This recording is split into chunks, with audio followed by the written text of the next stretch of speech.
नमस्कार स्टूडेंट्स।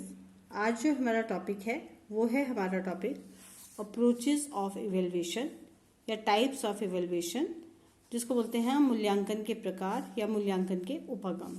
इसमें जो हम पढ़ेंगे फर्स्ट हम पढ़ेंगे फॉर्मेटिव इवेल्युएशन। इसको हिंदी में बोलते हैं रूप दे मूल्यांकन या निर्माणात्मक मूल्यांकन। दूसरा है समेटिव इवेल्युएशन, जिसको बोलते हैं हम योग दे मूल्यांकन, है ना। या हिंदी में हम बात करेंगे समेटिव इवेल्युएशन को हिंदी में बोलते हैं सकलनात्मक मूल्यांकन। फिर बोलेंगे norm referenced evaluation. Norm referenced evaluation को हिंदी में बोलते हैं मानक संबंधित मूल्यांकन। और क्राइटेरियन रेफरेंस्ड इवेल्युएशन, जिसको बोलते हैं मानदंड संबंधित मूल्यांकन। इसके विषय में हम आज जो है डिटेल में पढ़ेंगे। तो सबसे पहले हम बात करते हैं फॉर्मेटिव इवेल्युएशन कि हमारी जो फॉर्मेटिव इवेल्युएशन होती है ये क्या होती है। जो फॉर्मेटिव इवेल्युएशन होती है इसको हिंदी में बोलते हैं रूप दे या निर्माणात्मक मूल्यांकन। देखो इसमें क्या होता है, monitor the learning process of student during the period of instruction. कि जब हम जो है स्टूडेंट को लर्निंग सिखाया जाता है तो उसके ऊपर पूरी निगरानी रखी जाती है। जब जो है इंस्ट्रक्शंस प्रोवाइड की जाती हैं, जब अनुदेशन दिया जाता है तो स्टूडेंट के ऊपर जो है पूरा उसके ऊपर निगरानी रखी जाती है कि वो क्या कर रहा है, कैसे कर रहा है, समझ आ रहा है उसको या नहीं आ रहा है। Continuous feedback to both teacher and student concerning learning successes and failure while instruction is in process. जब अनुदेशन दिया जाता है तो इस टाइम जो है कॉन्टिन्यूअस निरंतर जो है फीडबैक मिलती रहती है। कैसे मिलती रहती है, दोनों को, टीचर को भी और स्टूडेंट को भी। स्टूडेंट को ये पता लग जाता है कि उसे समझ आ रहा है या नहीं आ रहा, क्योंकि जो टीचर है वो स्टूडेंट की इवेल्युएशन साथ के साथ करता रहता है, उससे क्वेश्चन आंसर पूछता है, उसके टेस्ट लेता है, तो पता साथ के साथ इसमें लगता रहता है ना। और जो टीचर है, टीचर को भी पता लग जाता है कि जो वो कंटेंट समझा रहा है वो स्टूडेंट को समझ आ रहा है या नहीं आ रहा।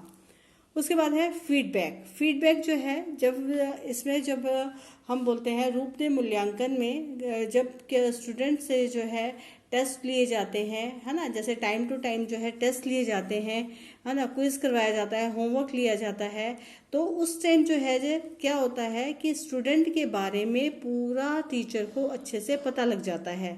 उस टाइम जो है री इन्फोर्समेंट दी जाती है, पुनर्बलन दिया जाता है स्टूडेंट को। अगर वो अच्छा काम करता है तो उसको बोला जाता है वेरी गुड, बहुत अच्छे, है ना, उसको मार्क्स अच्छे मिले हैं तो एक्सीलेंट, उसको हर काम में आगे आगे रखा जाता है, जिससे कि स्टूडेंट जो है मोटिवेट होता है।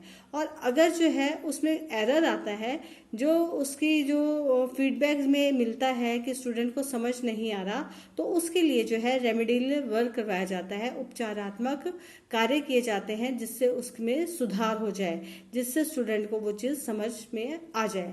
तो हम ये बोल सकते हैं इन नशल कि जो हमारा रूपदेह मूल्यांकन है, रूपदेह मूल्यांकन जो है वह मूल्यांकन होता है जो क्लास में हम टेस्ट लेते हैं, क्वेश्चन आंसर पूछते हैं, क्विज लेते हैं, सरप्राइज टेस्ट लेते हैं, हाफ ईयरली एग्जाम होते हैं, यूनिट टेस्ट होते हैं। इससे जो है फीडबैक स्टूडेंट को और टीचर को मिलती रहती है, तो उसको बोलते हैं हम रूप दे मूल्यांकन। इसके बाद आता है हमारा समेटिव इवेल्युएशन। समेटिव इवेल्युएशन को बोलते हैं सकलनात्मक या योग दे मूल्यांकन। ये जो इवेल्युएशन होती है ये होती है usually at the end of the course या टर्मिनल पीरियड। जब कोई कोर्स हमारा ख़त्म होता है या जब हम जो है फाइनल एग्जामिनेशन लेते हैं, उसके बाद जब हमें सर्टिफिकेट मिलता है, हमें जो कोई इनाम मिलता है, तो हम उस टाइम बोलते हैं कि ये हमारी कौन सी इवेल्युएशन है, ये हमारी समेटिव इवेल्युएशन है। External examination as well as teacher made test rating scale, ये जो है ये इसके क्या है, हम इस तरह से हम करते हैं समेटिव इवेल्युएशन या योग दे मूल्यांकन, जिसमें हम एनुअल एग्ज़ाम लेते हैं। कहने का मतलब ये है कि जब एनुअल एग्ज़ाम लेते हैं और उसके बाद जब हम नेक्स्ट क्लास में आ जाते हैं तो हमें सर्टिफिकेट मिलता है, या हम बोलें कि अगर हम कोई डिप्लोमा कर रहे हैं, 6 मंथ्स का डिप्लोमा कर रहे हैं, तो 6 मंथ्स के बाद हमें सर्टिफिकेट मिल जाता है। तो उसको वो कैसे मिलेगा कि हमारे प्रैक्टिकल एग्ज़ाम होंगे, है ना, थ्योरेटिकल होंगे, तो वो उस टाइम जो लास्ट में हमारे एग्ज़ाम होते हैं और हमें कोई ना कोई सर्टिफिकेट मिलता है, कोई ना कोई हमें गिफ्ट मिलता है, कोई ना कोई हमें ऑनर मिलता है ना, और हम जो है नेक्स्ट लेवल पे पहुंच जाते हैं, तो उसको बोला जाता है योग दे मूल्यांकन। यहाँ हम बोलते हैं its result are use for certification, promote the student next class. तो स्टूडेंट जो है अगली क्लास में जब प्रमोट हो जाता है तो उसको एनुअल एग्जामिनेशन से, तो उसको बोला जाता है योग दे मूल्यांकन। उसके बाद हम बात करते हैं नॉर्म रेफरेंस्ड इवेल्युएशन, मानक संबंधित मूल्यांकन।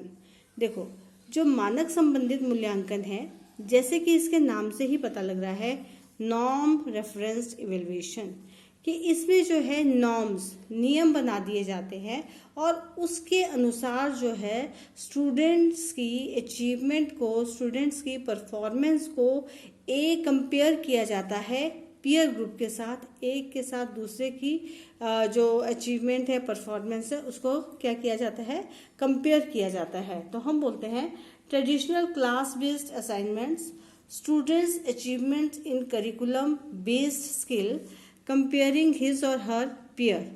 इसमें जो है कंपेयर किया जाता है ना, नॉर्म्स बनाए जाते हैं, जो क्लास में जो टेस्ट होते हैं उसके अकॉर्डिंग जो है कैसे बच्चा जो है इवेलुएट किया जाएगा, मूल्यांकन कैसे किया जाएगा, अगर ग्रेडिंग सिस्टम है तो कैसे किया जाएगा, है ना, तो उसके बारे में जो भी नॉर्म्स बनाए जाते हैं क्लासरूम में, तो उसको बोलते हैं हम मानक संबंधित मूल्यांकन। जैसे हम बात करते हैं कि इसमें जो है जजमेंट की जाती है, कंपेयर किया जाता है who is the most intelligent student in the class.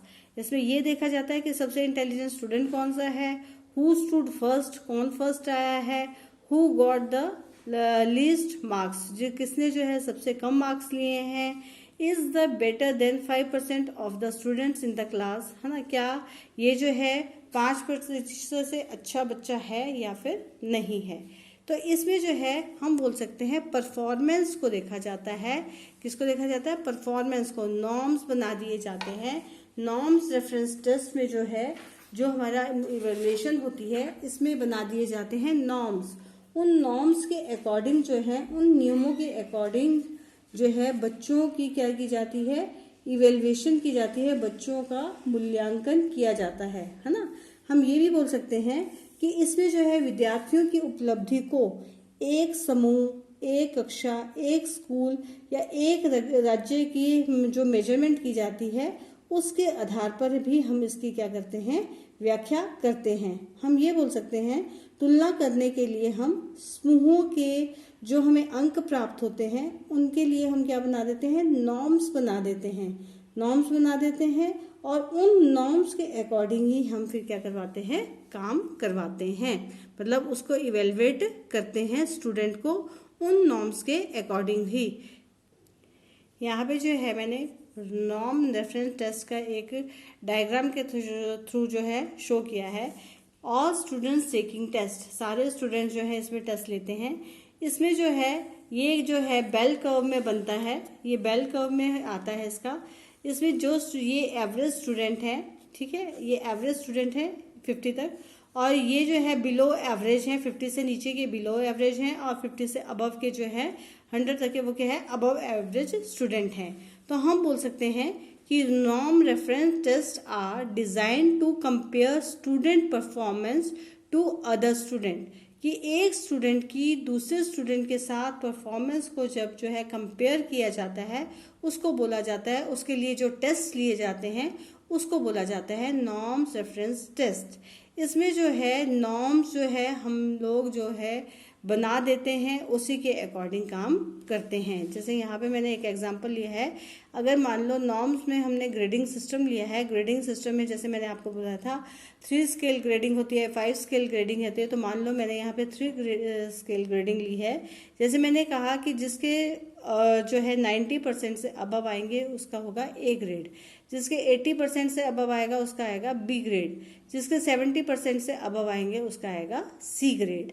तो इस तरह से जो है नॉर्म रेफरेंस टेस्ट में जो है स्टूडेंट का परफॉर्मेंस का कंपेयर किया जाता है एक स्टूडेंट का दूसरे स्टूडेंट के साथ। ये जो टेस्ट होते हैं ये हमारे होते हैं, ये स्टैंडर्डाइज टेस्ट भी होते हैं और हमारे जो है टीचर मेड भी टेस्ट हो सकते हैं।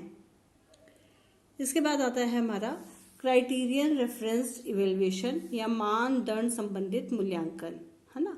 इसमें क्या होता है, क्राइटेरियन रेफरेंस्ड इवेल्युएशन में are design to measure student performance against a fix set of criteria or learning जो स्टैंडर्ड्स। इसमें जो है कुछ क्राइटेरिया जो स्टूडेंट्स के लिए निश्चित कर दिया जाता है, या जब हम क्राइटेरियन रेफरेंस इवेल्युएशन करते हैं उस टाइम जो है एक क्राइटेरिया निश्चित कर दिया जाता है जिसके अकॉर्डिंग हम जो है उस स्टूडेंट की क्या करते हैं, इवेल्युएशन करते हैं। जैसे अगर हम बात करें कि हमने ड्राइविंग लाइसेंस जो है बनवाना है, तो अब ड्राइविंग लाइसेंस के लिए क्या है कि एज क्या है, एक क्राइटेरिया रख दिया है कि 18 इयर्स का जो है स्टूडेंट बच्चा जो है 18 इयर्स का होना चाहिए, तो उसी का ड्राइविंग लाइसेंस बन सकता है। अब हमें पता लग गया कि ड्राइविंग सीखने के लिए एक क्राइटेरिया क्या है कि अबव 18 ईयर, कि 18 साल से अबव होना चाहिए, तभी हम जो है ड्राइविंग सीख सकते हैं। एक फिक्स स्टैंडर्ड कर लिया ना। ऐसे ही जब हम जैसे जितने भी हमारे कॉम्पिटिटिव एग्जाम होते हैं उसमें हम देखते हैं कि उसमें एक स्टैंडर्ड जो है वो फिक्स कर दिया जाता है कि इस बारी की जो कट ऑफ है वो इतनी जाएगी। तो जैसे हम इसकी बात करते हैं तो उसमें जो है स्टूडेंट को इवेलुएट करना जो है हमें ईजी हो जाता है। एक्चुअली जो ये क्राइटेरियन रेफरेंस टेस्ट है, ये जो इवेल्युएशन होती है ये जो है कैसी होती है, हाई स्टेक टेस्ट होते हैं, ये स्पेसिफिक स्किल्स होते हैं। इसमें जो क्वेश्चंस होते हैं वो ओपन एंडेड क्वेश्चंस भी आ सकते हैं। ओपन एंडेड क्वेश्चन का मतलब क्या होता है, ओपन एंडेड क्वेश्चन का मतलब ये होता है कि हम मतलब स्टूडेंट अपने विचार खुद दे सकता है, मतलब हम इसमें आंसर यस और नो में ना देकर हम इसमें अपने विचार जो है सब्जेक्टिव वे में अपने विचार इसमें दे सकते हैं, है ना।